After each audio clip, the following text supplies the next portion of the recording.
Будай жана кыргыздар. Биз кыргыздарда согуштар өтө көп болуп, ачкачылык дагы өтө каттуу болгон, күчтүү болгон, көп болгон да. Тарыхыбыз буга күбө. Эми карасаңыз, ошол улууларыбыз айтат, будайдан нан болот.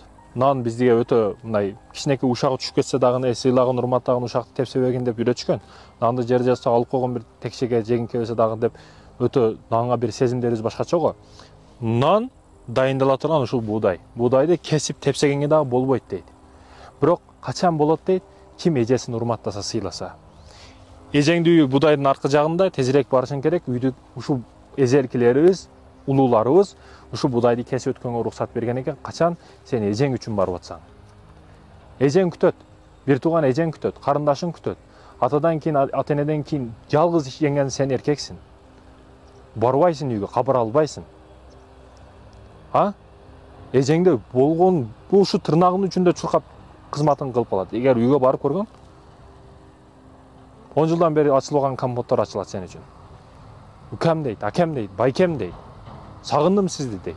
Айта албаган дарттары көзүнө чыгат. Жакшы ошо келиндер, кыздарыбыз, эжелерибиз келин болуп барган жеринде ыр жазбайт. Өмүр баянын жазбайт. Болбосо билесиңби? Жыртык носкисинен баштап бардыгын айтып берет.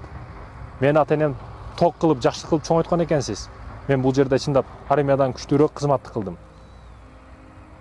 Өтө армандарын жазат эле. Айтайын дегеним, кабар алар урматтуу мекендешим.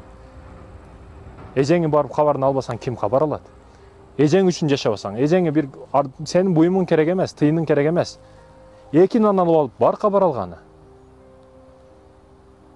Бүгүн ушу кабар албашты барып зыярат кылбашты авторитетсиз болгон кээ бир адамдар. Өзү биринчи кылсын дейт да. Сен эркексиңби?